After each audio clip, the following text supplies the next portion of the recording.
Hey everybody, it's James here. Hope you had a great week. The podcast this week is going to be a little different than normal because on Wednesday of last week, we sat down with the CEO of Boomtown, Grier, and hundreds of other aspiring agents to share our story about how we got started in the business. People don't actually know this, but Dave and I didn't have any contacts when we came here from the UK. We literally rolled up our sleeves and door knocked our way to selling over $3 billion of business. We've been getting lots of emails and messages about how we generate leads, follow up with clients, and stay positive with the news. And this webinar, I think, is incredibly valuable to every agent, and we know that you guys are going to enjoy it. It's wild to look back at all of these stories, and we cannot wait for you guys to hear it. With that being said, let's get right into it.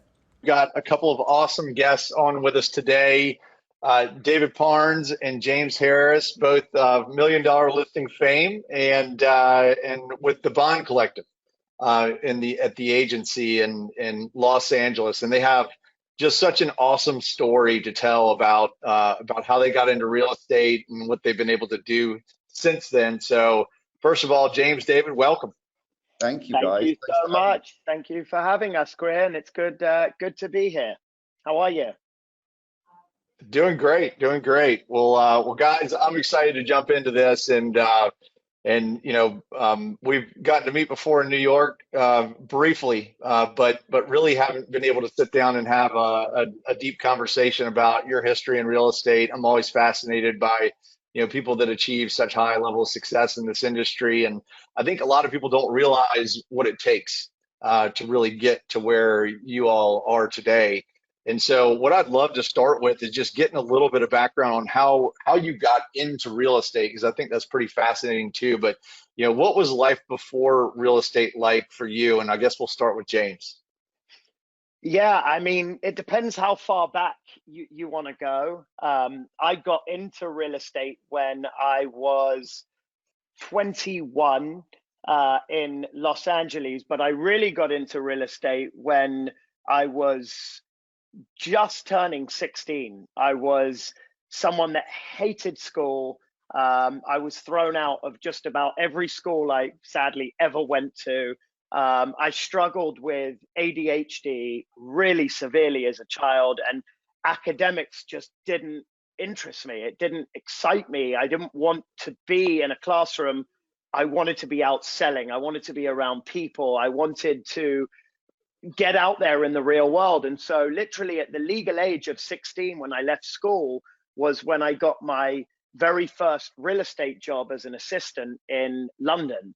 And it was at that point that I made teas and coffees and got keys cut and put the mail through the machine. And as I was doing all of that, I was learning the real estate industry. And long and behold, I did residential for 2.5 years in a family-run business in Northwest London, and then got approached by the owner of the company to then go and do commercial real estate, which I then did for another 2.5 years.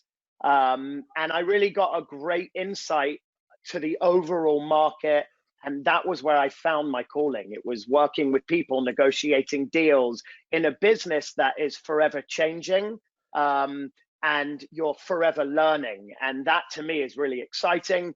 And then age 21, I didn't get to do what my friends did, which was when you finish school, before you go to university in the UK, you do a gap year, you go backpacking, you go traveling. I never got to do any of that because I went straight to work.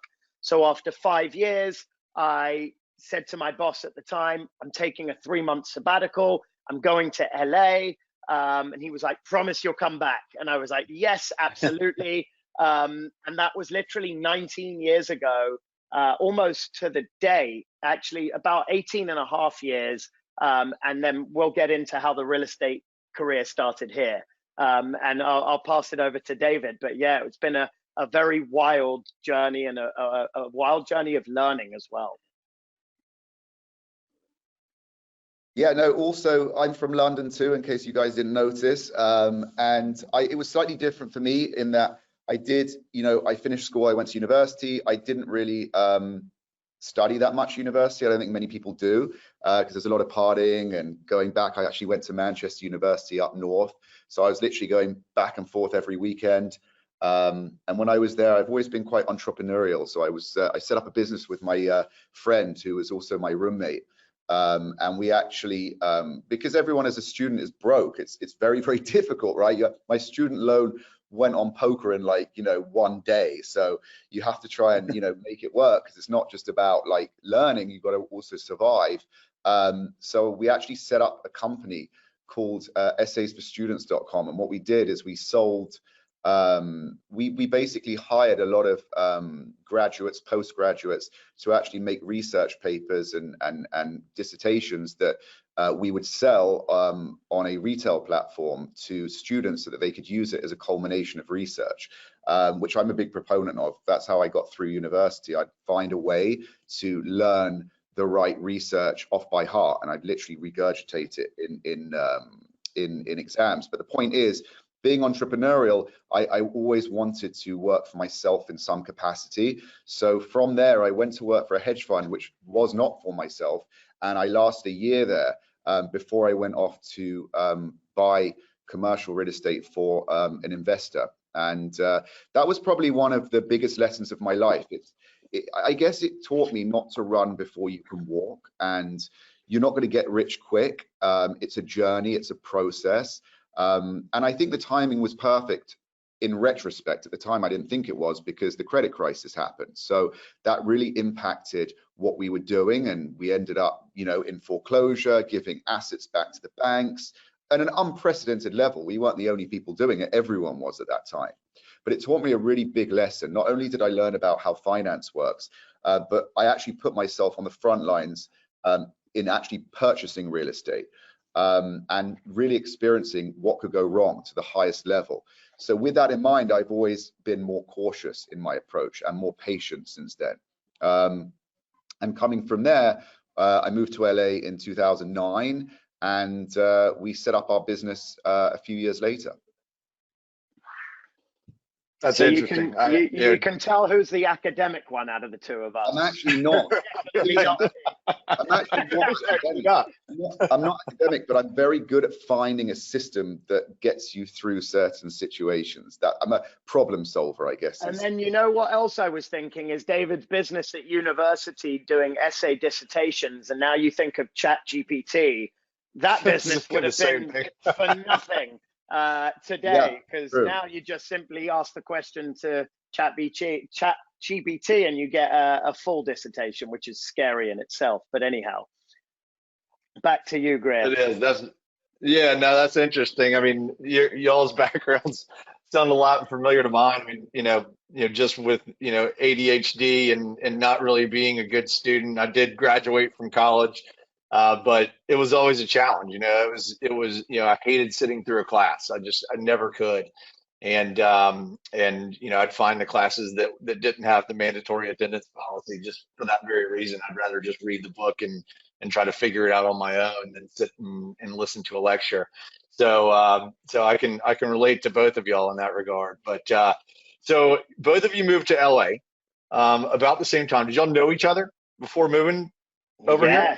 From day one, yeah. Our mums were best friends, so we grew up together. Oh, awesome. Always live to regret this when I said I'm the older one. I think the time has come whereby I don't want to be the one anymore. But yes, we've known each other from day one. Well, that's awesome. Yeah, that's interesting. And the other my best friend, my brother, who lives directly across the street from me here, is the one that got into real estate first. And actually my dad, was before him, but that's where I kind of learned through osmosis this industry as well. And really built Boomtown around solving the problems that they had at the time when they were, when my brother was trying to grow his business, right on the backs of the financial crisis in 2008 and 2009. So really interesting. So you get to LA and y'all are, starting a new real estate business. I mean, was it immediate that y'all went in and got into the luxury segment of the market? I think a lot of agents out there are thinking, how do you break into the luxury market? I mean, was that a target for you guys, like right out of the gate? I don't think it was so much that we were on a mission, right? So for me personally, it was like there's a lot of successful agents out there. You've got especially in LA, that we were looking at. Kurt Rappaport's, Jade Mills, Mauricio Umansky's, Drew Fenton's. For me, it was like, listen, if these guys can do it and they've proven it's possible, we're not reinventing the wheel. Frankly, we're not Elon Musk, okay? We are real estate agents, and there's some humility in saying that. But the truth is, it's a formula and it's proven. And the only reason that we wouldn't be able to make it is if we were going to give up, which we're never going to give up, if we did something wrong. But of course, we're going to do something wrong all the time, and we can fix that. We can learn from our mistakes and be consistent, because people say, how do you do what you do? How do you get to the top? There's no magic wand that you wave. The formula is the same for everyone. You know, go back to basics, sit open houses, put yourself out there, learn your market, network, and learn how to do the deals and make mistakes on the way. And as long as you're consistent and you work harder than everyone else, you're going to get to the top. And as far as the high end, how we approach that, I'll let James tell you. But it was kind of inadvertent. It wasn't the most intentional plan. Yeah, I agree with David, except I do think we did always, I think we always had a plan.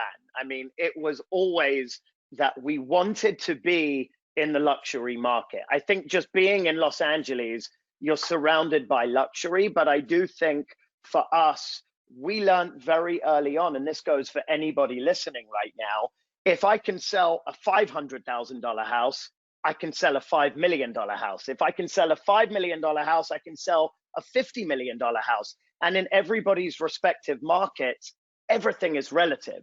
I think what happens with so many of us in this business, and I do talk about this all the time, is fear. It stands in the way of our success. It's like we're super comfortable selling a $500,000 house, but we're super uncomfortable selling a $5 million house. But the reality in those two transactions is they're exactly the same, except with a $5 million transaction, you're making a hell of a lot more money. But again, if you can understand what fear really is and get in front of it and understand that fear is, and I say it again all the time, false evidence appearing real. And instead of letting a fear get bigger and bigger and bigger to the point that you can't get in front of it, instead you diminish that fear and make it so small, and you just go for it and you step in front of it and you go for what you want, anything is achievable. And when we started, which is a big part of our story, which was door knocking, you know, we weren't door knocking $500,000, $600,000, $700,000 homes. We were door knocking $5, $10, $15, $20, $50 million homes. And then people would say to us, well, how do you door knock a $50 million home? They're behind gates. Yeah, but the gate has a buzzer. The buzzer rings to the house. Someone has to answer the buzzer. And it's like, it's all in our heads. If we think things over too much, we'll talk ourselves out of doing things. If we just go for it and we just don't really think about it, except thinking of what can come of it and the success that can come out of it, we'll be amazed by our achievements. And one of our very first deals, I was actually with the real estate agent just yesterday, and she brought it up. One of our very first deals was a door knock in Bel Air. We quite literally door knocked a 30,000 square foot lot. There was a big gate. We rung the buzzer. Somebody came to the top of the driveway. She said, we're not interested in selling. We had our same pitch that we said over and over and over again. We sold her on taking our business card. And 2 days later, a real estate agent called us and said, hey, my client sadly passed away. We're selling. It's $6.5 million. It's non-negotiable. We said, great. We went to our one client that was a developer. We sold him on the location. Long story short, he bought the house for $6.5 million. He then took 9 years building that house, and we sold it last year for $38 million. And now a lot of our business is coming back from a lot of those listings that we originally sold as dirt, that we've maintained those relationships, and now we're getting those listings on the back end. But I guess if we didn't have the courage to go out and do what we did day one, I don't think we'd be in the position that we're in now. Having said that, we've got a long way to go. And I think in this business, humility is the key, and understanding that you will always continue to grow if you allow yourself to. If you think you've hit the top, or you think you're the best, or you think you're better than everyone else, that for me is the end. You've always got to be open and receptive to learning and listening and being open to growth. And so whilst we're extremely grateful to be where we are today, I think we both realized we've still got a long way to go from here. That's a fantastic point. And I think like we were talking about earlier, it's a lot of people, have this perception that you can be this overnight success story in real estate, and it's just not the truth. I mean, you've got to put in the time, you got to put in the energy, and you got to put in, more hours. I mean, everybody in this industry is an entrepreneur, and that's one of the reasons why I love this industry is that we're serving entrepreneurs, and entrepreneurs have to work their tails off, to That's get right. their business off the ground. And oftentimes it's through slogging it out for a while on nothing. How long? Tell me about the early days in terms of how long did it take you guys to really get traction in your business, and what was it like living kind of in those times, financially, just personally?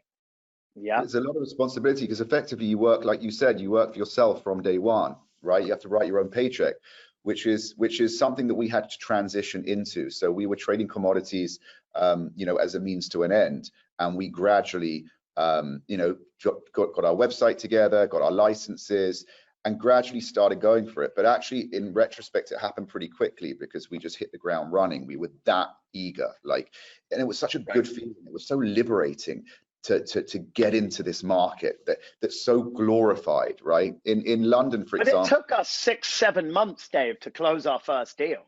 It did, I remember. And the excitement. Well, actually, it was a house that I built, wasn't it? That was 2012. It was the end of 2012. So I built a house with my sister, and actually James's mum was the interior designer on it. And that was going on, and that was our first listing, and we put our signs out everywhere, and we shot in it. James sent me the video the other month. Actually, it was hilarious. These videos, you've never seen anything like it. And we really used that as a platform as well, along with the door knocking, to get our brand out there, because it's very powerful. As a realtor, if you get a listing, it's your time to shine. It's your platform to get your name out there and market yourself, whether it's e-blasts, whether it's postcards, whether it's the open houses and you're putting signs everywhere, you're taking out ads, you have a listing, people are seeing you're actually introducing yourself to the world effectively. That was so exciting. It was like that fuel there was incredible. And someone told me success is like drinking salt water. The more you drink, the more thirsty you get, right? And when you get that first sip, you close that first deal, you get that first sip. I don't know about you guys, but I'm addicted, right? That's it. And you just want more and more, and it makes you hungrier. And I think it goes back to the fact that, you never get to the top. There's always going to be someone that's doing better than you, or someone that's doing something different. And what I've noticed, especially just being a realtor, it's not just about selling real estate. Whether you're representing a seller or a buyer, that's not what it's about. It is obviously about closing the deals and building your business. But from that, there's so many opportunities that come up, whether it's development, whether it's setting up ancillary businesses, other businesses linked to real estate. For me personally, I'm always looking around at opportunities and typically working on 4 or 5 different projects at a time, in conjunction with selling real estate, because they're kind of intertwined with the project. So the sky is the limit, and that's what keeps me going. There's so far to go. There's so much to do. I love that. How about was there anybody that you guys worked with that guided you in the early stages of your career? Anybody that you turned to as a coaching mentor, anything like that, or did y'all just kind of have the experience, James, your experience from working in estate sales over in London? What was it? Who did you turn to to kind of help you through those early stages? Yeah, I think real estate is such an incredible industry, and I'll tell you why and why I'm getting to this.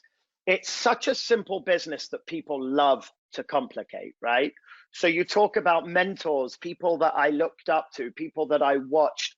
When we started in the industry, I remember the first days of building out our website.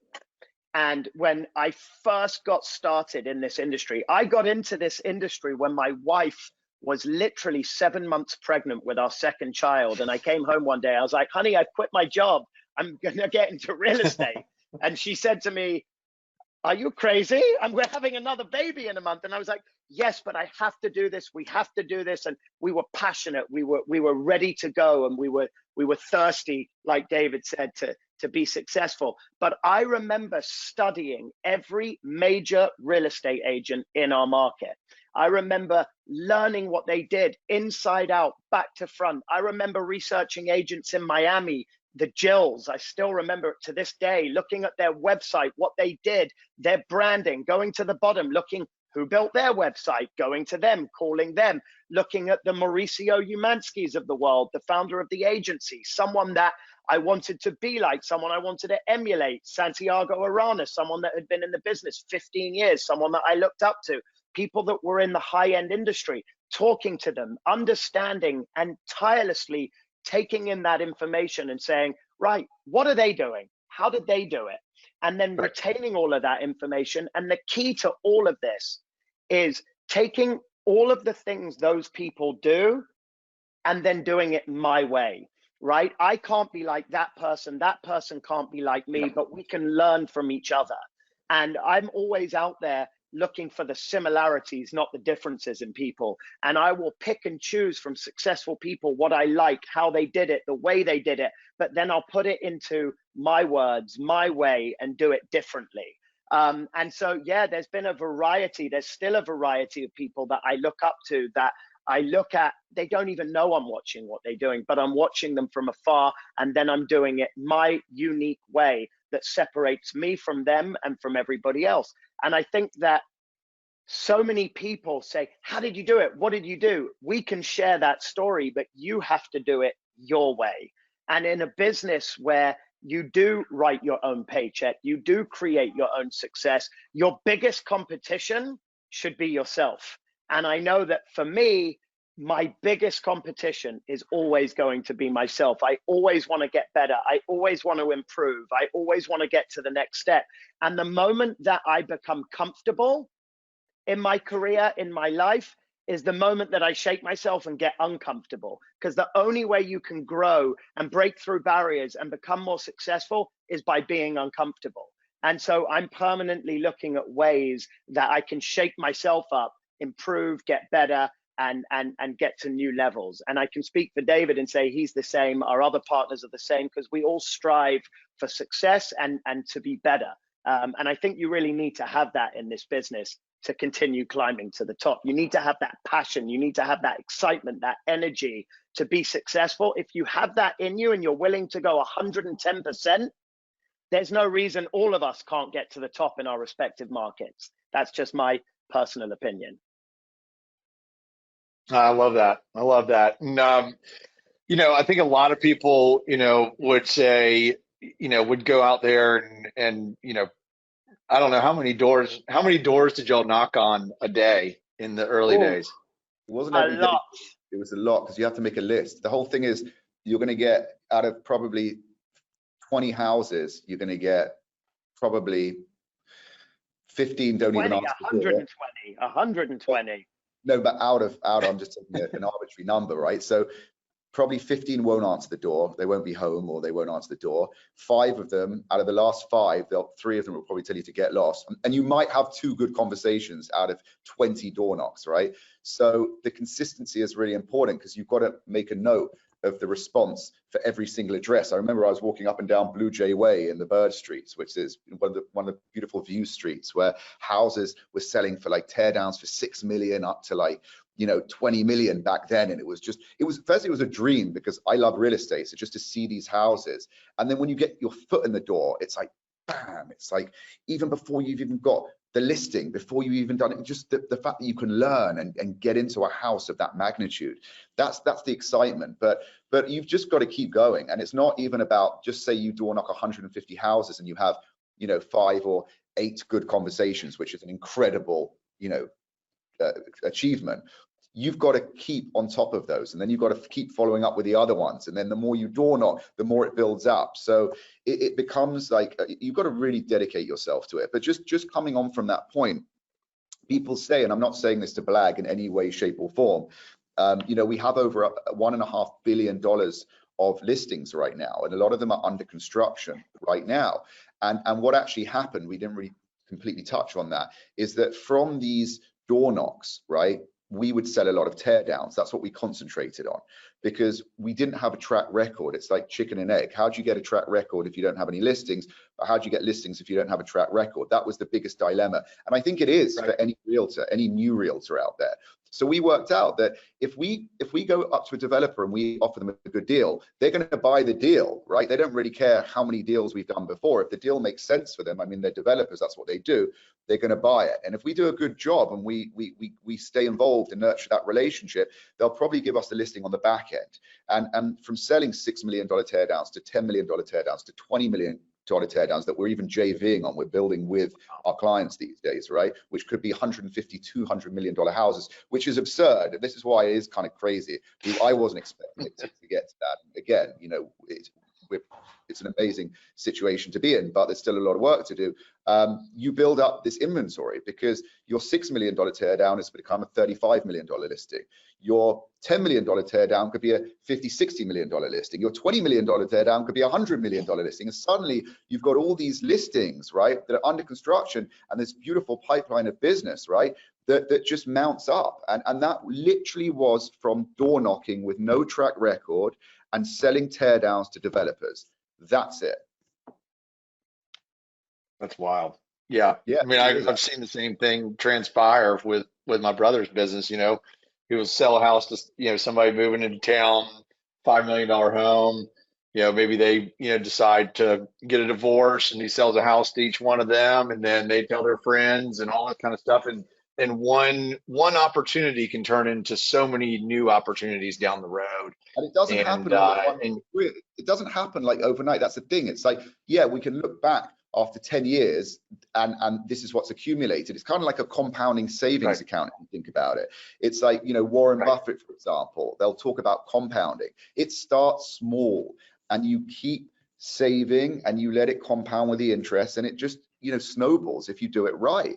And that's where the consistency, the hard work really pays off in retrospect. When you look back over a long period of time and after a long period of time, it accumulates very slowly but very quickly when you look back on it. Do you know what I mean? That's basically my experience with it all. It's kind of wild. Absolutely. What would you say to those folks that, you know, they're listening, they're like, man, I tried door knocking, I sucked at it, or I had, this one experience with this one person where they just shut me out and just told me I was terrible for even, you know, doing it. You know, what can you say to them? You know, what advice can you give them? Or is there any time that y'all had some experience like that, you know, when you were door knocking, where somebody just, you know, kind of shut the door in your face? I mean, what can you tell them? We have had every experience you can ever imagine with door knocking and more.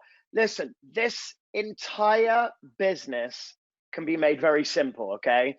This entire business is pipeline, okay? No matter what way you look at it. Anybody that works on our team knows I am passionate about pipeline. I'm obsessive about pipeline, because the bigger your pipeline, the more likelihood you have of closing a deal. The bigger the pipeline, the bigger likelihood you have of creating a relationship. So I don't care if it's door knocking or any other method of going out there to try and get business. You have to do it passionately, obsessively, over and over and over again, and you have to be consistent.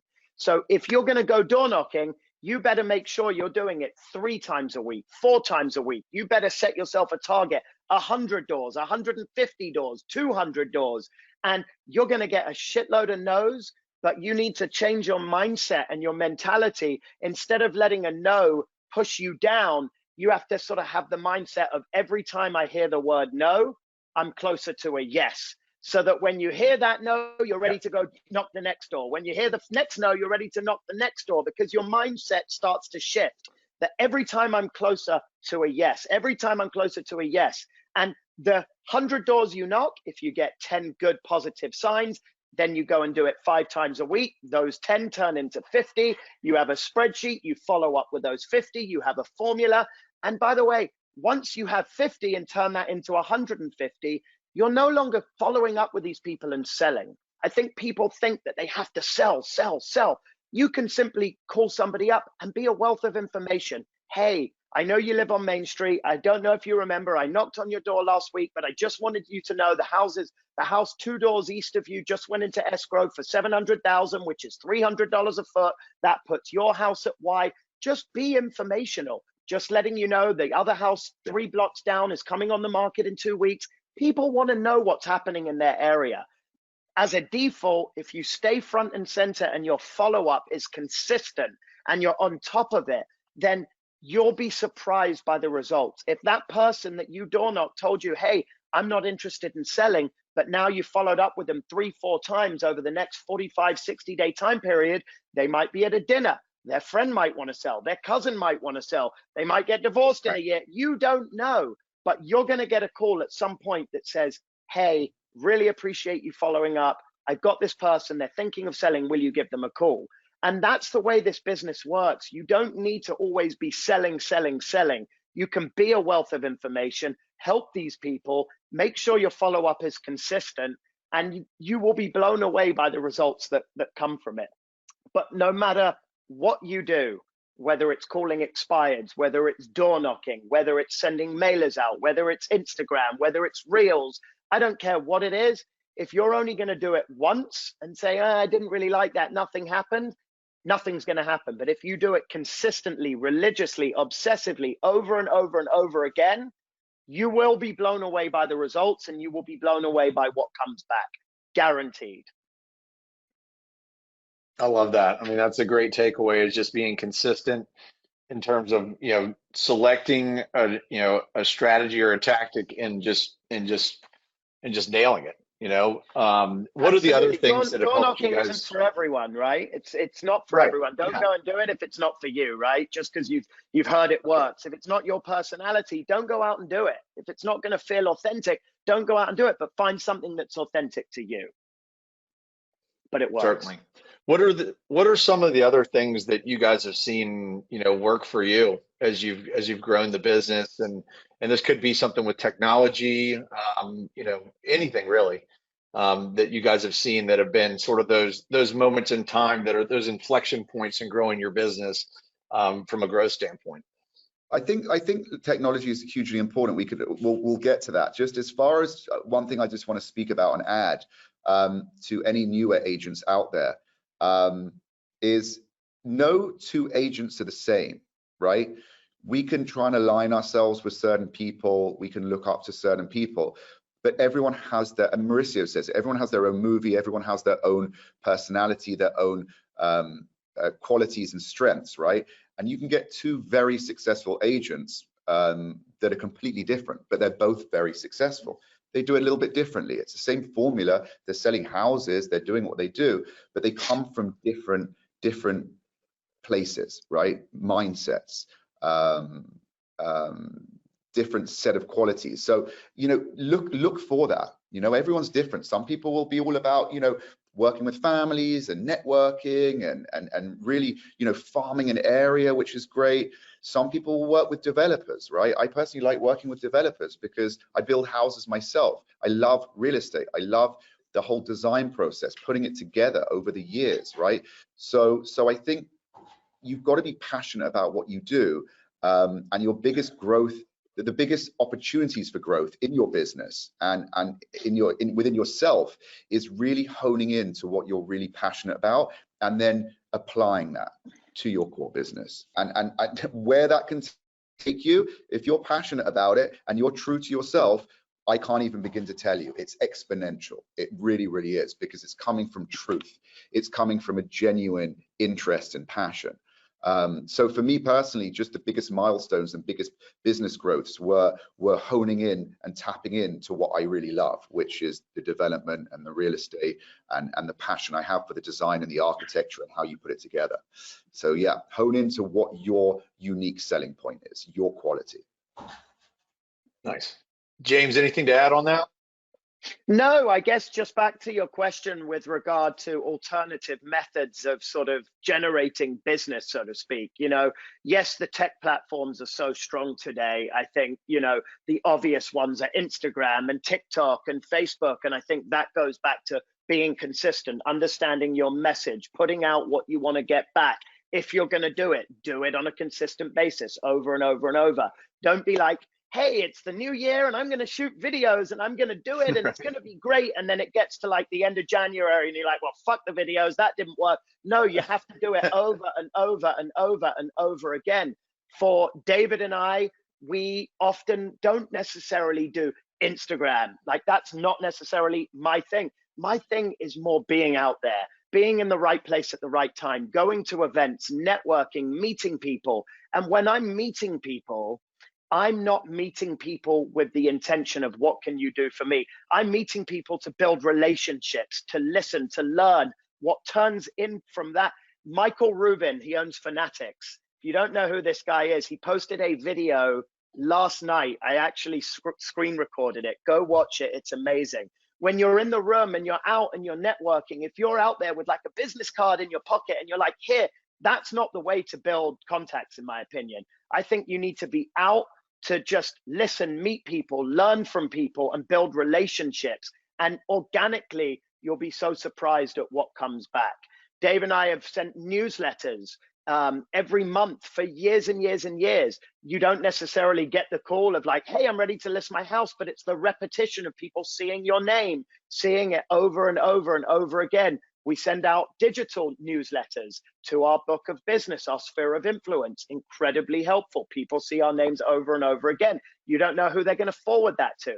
Whether your kids at school, getting in with the school, whether you're Christian and go to church, or Jewish and go to synagogue, whether your kid's in a soccer, it doesn't matter. As real estate agents, it's all about being in the right place at the right time. An agent on our team just went to an event last week. It was at an art gallery. I couldn't be bothered to go. He went, he met 3 people that evening that all want to either sell or buy real estate. We're in this unbelievable business that we are permanently out there selling ourselves because everybody needs a home to live. Everybody needs a roof over their head. So I think for me, the most important thing is being in the right place at the right time and not going out to sell, but going out to learn, meet people, and see what comes back. Again, you have to do it consistently, religiously, passionately, obsessively, no matter what it is, over and over and over again. And I say this on repeat because that's really the key to success in this business. So let's talk about those conversations that you're having, James or David, with folks out there that you're meeting at different places or reconnecting with. You know, how important is it to understand your market in those conversations? Well, that's everything. The thing. It's like everything's there. However you want to approach it, whether you do go to an art gallery, whether you go to a restaurant, whether you go to a bar, a club, whether you just go to an event, right? That's one way of networking. But then don't forget, you can walk neighborhoods and look at all the construction sites. There are developers standing, countless opportunity, sites sitting there. So it really just is subjective to where you are. If you're going to talk about development and you're going to talk about networking on construction sites, which is amazing, basically, then you want something to offer to the developer. And the more you learn about it, you know, I can walk onto a construction site, you know, and look at the plans and, you know, ask them what they're building. Do they have renderings? Look at the floor plan and give them some tips. If you can help a developer, you know, who may be making a mistake or maybe not, right? But if you can offer them something from a perspective of doing this all day and knowing what the trends are and knowing what people want to buy, right, knowing if they want an open floor plan or a compartmentalized floor plan, knowing what types of doors and windows to use. Is the pool big enough? Is it situated okay? They'll never forget you for that. And what I've noticed is you can walk onto a construction site, right, and give some good advice to a developer, and they're chasing you after that. It's the most bizarre thing. If you give them good advice, they're going to call you for every single big decision they make because they want to make sure it's right. And I personally got a ton of business that way. And again, that's just another form of networking. You're just doing it in construction sites versus, you know, a bar or a club or an event, which also are amazing as well. I will tell you, I think that the single-handed most important thing about this entire industry is information, right? Information is key. Being a master at your craft is key. Knowing your market inside out, back to front is key. I think if you're going to take a Saturday or Sunday and do an open house, for example, and you're going to give away 3 hours of your day that's away from your spouse, away from your children, away from your friends, you better show up to that open house ready for action. You better give every second of your time to being able to answer every single question, to answer every single feature about that property, to know about 3 off-market properties that are within a 1-mile radius of that house. You better know what's in escrow within a 1-mile radius of that house. You better know what's sold within a 1-mile radius of that house, because every single person that comes through that open house is a lead that you paid $0 to have the opportunity to be in front of. So if you're going to show up, you better show up ready to answer questions. Somebody comes into the open house, they walk around, you don't want to be on top of them and driving them mad like that annoying salesperson, but you want to say to them, hey, what did you think? Do you like the property? Well, it's not really for me. Hey, that's absolutely fine. Look, I do know of these 2 houses on 123 Main Street. They're around 1,500 square feet, similar style, a little bit different. They're priced at X, that price per square foot's Y. Nobody knows about them. They are off market. Would love to show them to you at some point. Hey, leave your name and number here. I'm going to give you a call. I'm going to shoot you the information. Boom. Not do you have an agent? They're always going to say yes. You've got to just be of value. You've got to provide information to these people so that they see the value in working with you. We're only as good as the information that we have at our fingertips. So be relentless in learning your market inside out, back to front, so that when you're at the art gallery or you're at school or you're at that football game, people start to know you as the real estate guy, the real estate girl. Now you want to be a book of information. You want to be able to talk the talk and walk the walk. You can't do that when you're half baked. You can't do that when you only know 20% of your market. You really need to know 100%. And then I'll end it with this. If you're in that open house and somebody asks you a question, for one or another reason, you don't know the answer, don't make up an answer. You know, I remember early on in my career just talking absolute shit because I felt like I had to answer every question. I'd rather say to somebody, hey, I don't know, let me get back to you. Or, hey, I'm not entirely sure, let me check with the seller. Buyers prefer truth and honesty than being told a lie or the wrong answer and then it coming back to bite you later. So learn your market, but if you do get caught off guard, I don't know, I'll come back to you. But I think information in this business, when there's so much competition, there's so many real estate agents, you have to separate yourself from everybody else. So learn your market, get obsessed with it, and be that wealth of information to your clients. I love that. Well, two takeaways so far for me. You know, you've got to know your market inside and out. You've got to know it better than the consumer, because, you know, not only is technology changing the game for agents and the way that they're running their businesses, but also the consumer. You know, the consumer is so educated, and they're only going to get more and more educated on what the industry, you know, what's in the industry. You have to be able to provide something more. You know, that off-market listings was a great example. And another thing that I hear, you know, just coming resoundingly out in every single answer that James and David give here, both of y'all just come from this place of abundance that, you know, that gets me fired up, man. I mean, it really does. You know, it's awesome to hear that, especially in a market like we're in right now.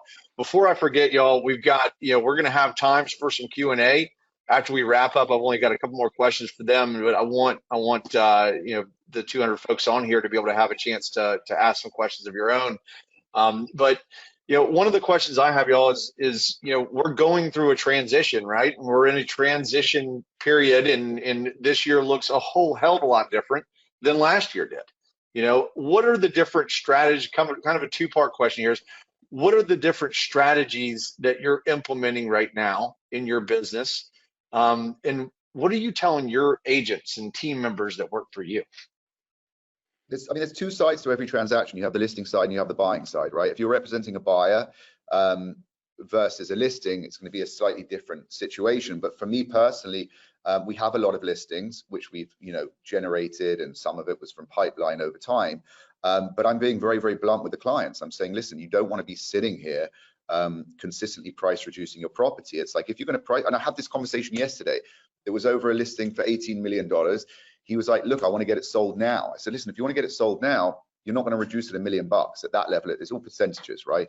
It's not going to make a huge difference, right?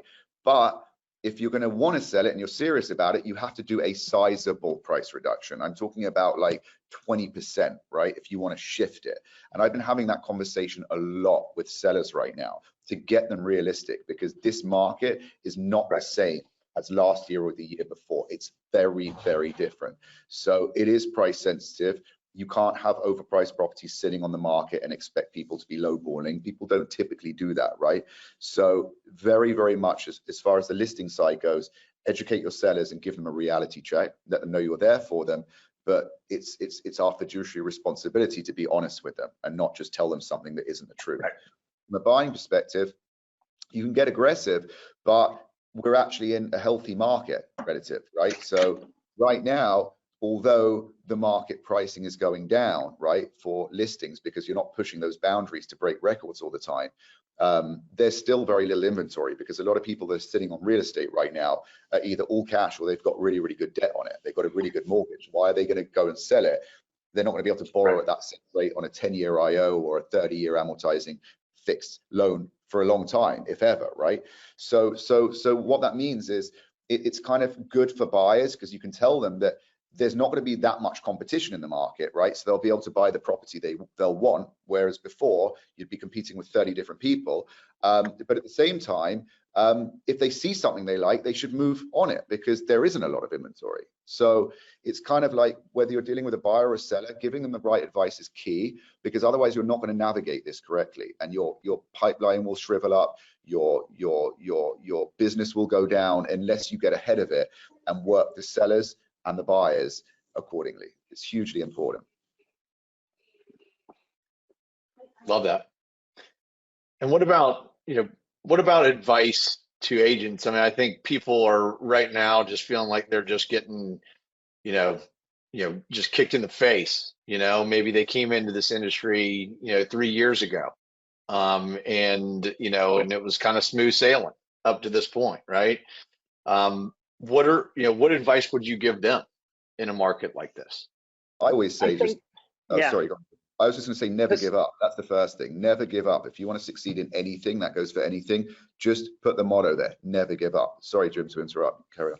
I think perception becomes reality for agents, right? I think if you walk around all day talking about all the negativity in the market and the rising interest rates and how you're not doing any business and how the market's changed and the glass is half empty and everything's crap and oh my God, what am I going to do? Then that's the energy you're carrying out. I genuinely believe that.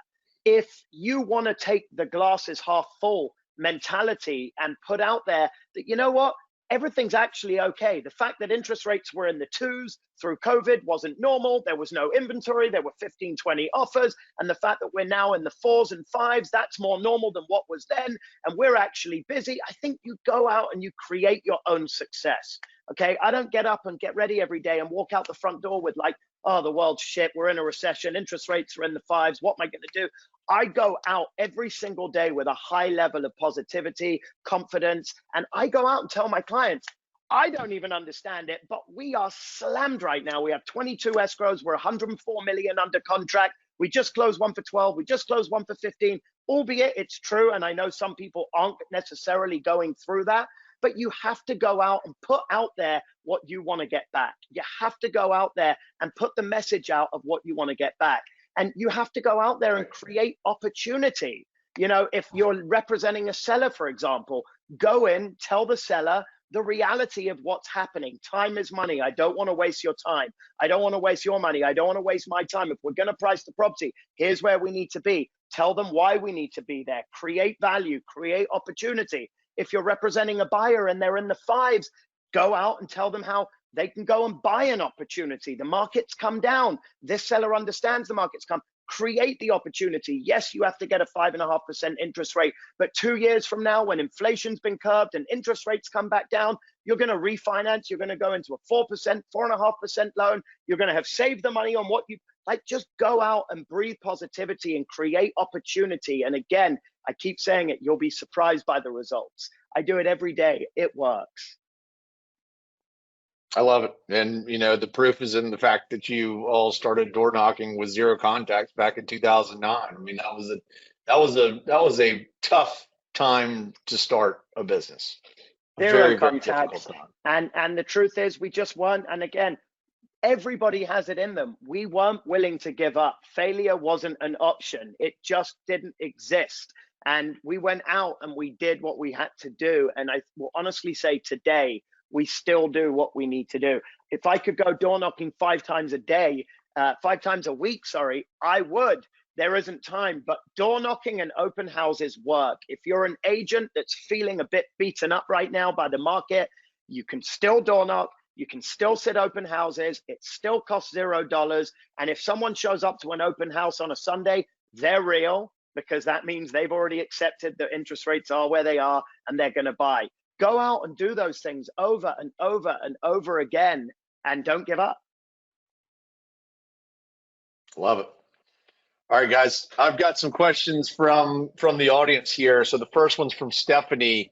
Did it ever intimidate you that there were strong agents in a certain area or geography of your market that really dominated that market? So, was it ever intimidating to you guys in that regard? And kind of how did you get over?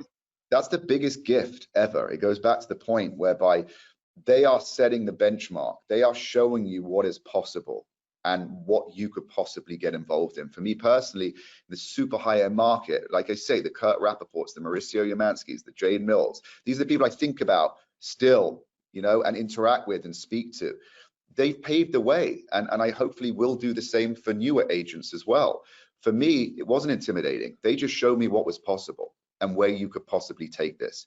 So for that, I'm actually really, really grateful. That's, for me, that's huge. Probably one of the most important parts in getting where I want to be is looking up. I love it. I love it. All right, this one's from Steve. What's the main piece of advice you would give to continue to build my network and build my business, particularly on the listing side? I think we've hammered door knocking. So if you didn't get that one yet, that one's a solid one. But I guess any other advice that you would give? Yeah, I think if you're going to go after listings, focus on targeting listings, right? Don't put yourself out there for buyers. So again, if you're a listing agent, your social media needs to be more targeted towards listings. Your mailers need to be targeted towards listings. You can door knock to go and get listings. I would take pre-existing database and sphere of influence that you have, reach out to those people, be in front of those people and put out what you want to get back. And if that's a listing agent, then stay consistent with all of your marketing being targeted towards getting more listings. Don't go out there trying to get buyers if you're trying to get listings. Put out what you want to get back. Thank you. Love it. Thank you. Here's a question.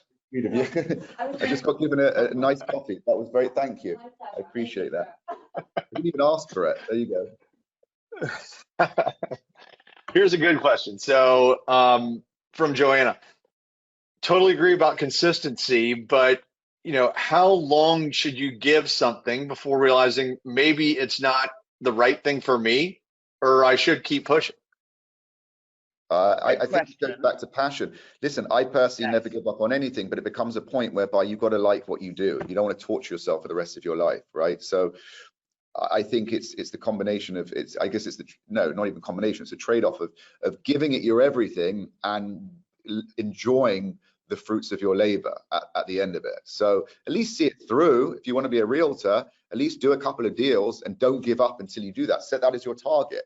I'm going to do 2 deals before I make a decision whether this is for me or not. And at least you'll have a better idea at that point, because you would have tasted that success. You would have seen the transaction through. Otherwise, you haven't really got a basis to make a formulate the right decision, in my opinion.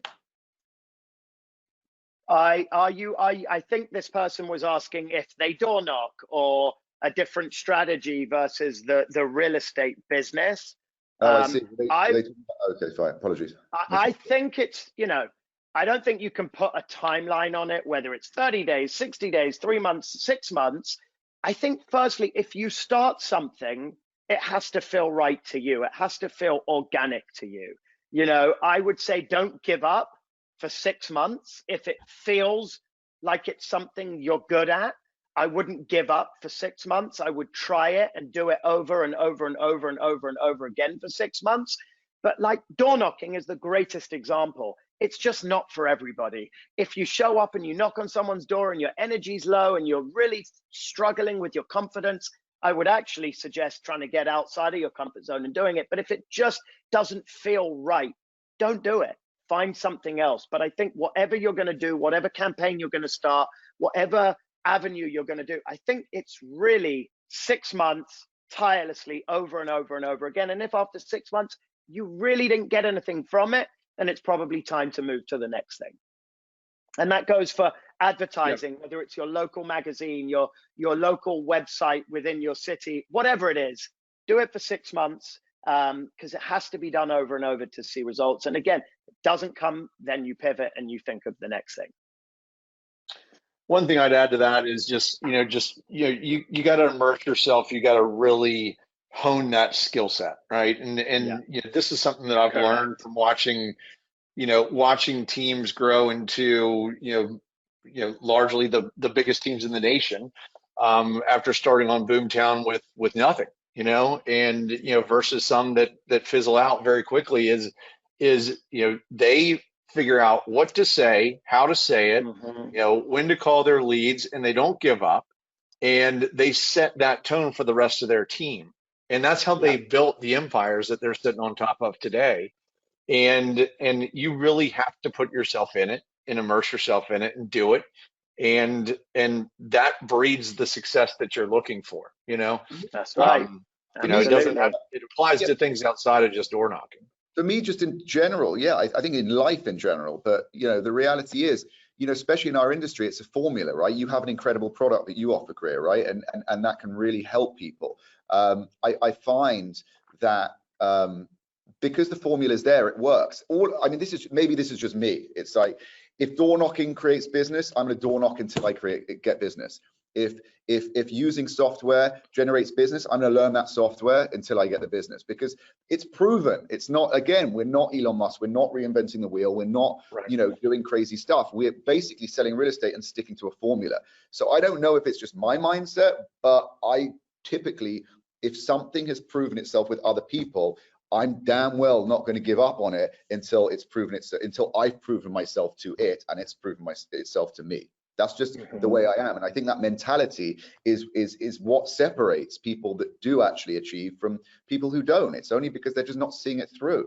It's nothing more than that. Some people are more talented. Some people have more obvious gifts, but I promise you, the biggest talent you can get is never giving up and being consistent.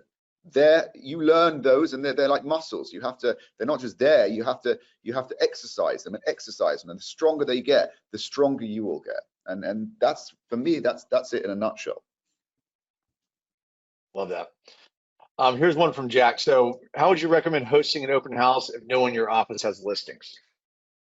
Reach out. Say that one more time, Graham. How would you recommend hosting an open house if no one in your office has listings? Change office. Change office. But we get emails every week, and to be fair, we don't give them out to other offices. But I get emails from Keller Williams and other random agents saying, "Hey, I'm available to sit an open house. If you need anybody, there are agents out there." But back to Dave's point, if nobody has an open house within your brokerage, that's a concern in itself. Maybe you should genuinely think about going to meet with other brokerages, because open houses right now are just such a great way to pick up leads, such a great way to meet people. And honestly, It's a great way for you to learn your own skill set and get better. So if you're not sitting opens every weekend, find a way to do it. And by the way, everyone says, I sit in an open house, and the number of times I've seen a sign-up sheet and it says looky loo, looky loo, looky loo. That kind of drives me crazy, because those looky loos are neighbors. Those neighbors are future potential sellers, right? They just never dismiss anyone that walks through the door, because even if they say, "Oh, we're just down the street, we're just looking to see because we saw this coming up," that's an incredible lead right there. That's a potential future seller. Get their number, stay in contact, nurture them, because you will end up with their listing if and when they sell, if you play the game right. Simple. That's a great point. That's something I learned from my brother and my dad, just watching them do business around this area is just anybody that owned a home in a market that they wanted to crack into, was somebody that they constantly followed up with, whether they were, going to live in that home forever or not, and Right. and that's something that I definitely And the only thing I'll add to that, Grier, recognize. is that we are selling real estate, right? Every single person, well, most people, the majority, need somewhere to live, okay? That means whether they're renting or buying or selling to move into something bigger or smaller, they are transacting. Every single person. You could walk the street, you could go to a restaurant. This is about the networking thing. You can go to building sites. Every single person lives somewhere for the most part, okay? And I know there's a homeless crisis, so I'm being sensitive to that. But for the most part, we are in a business that is a necessity-based business. People need somewhere to live. They don't want somewhere to live. They need Right. somewhere to live. If that's not enough to tell you how many people, you walk out on the street and look around, they're all potential buyers and sellers. I mean, there's no real excuse not to make it work, right? You just got to be consistent. It's there for the taking. I don't know how else to say it. I love it. I think that's a great spot to end on. I didn't think we were going to be able to fill up a full hour. It was a long webinar, but listen, we had almost every single person stay through the whole time. So James, David, thank you guys for your time. That was Thank incredible, you. and so many great takeaways from this. Really appreciate it.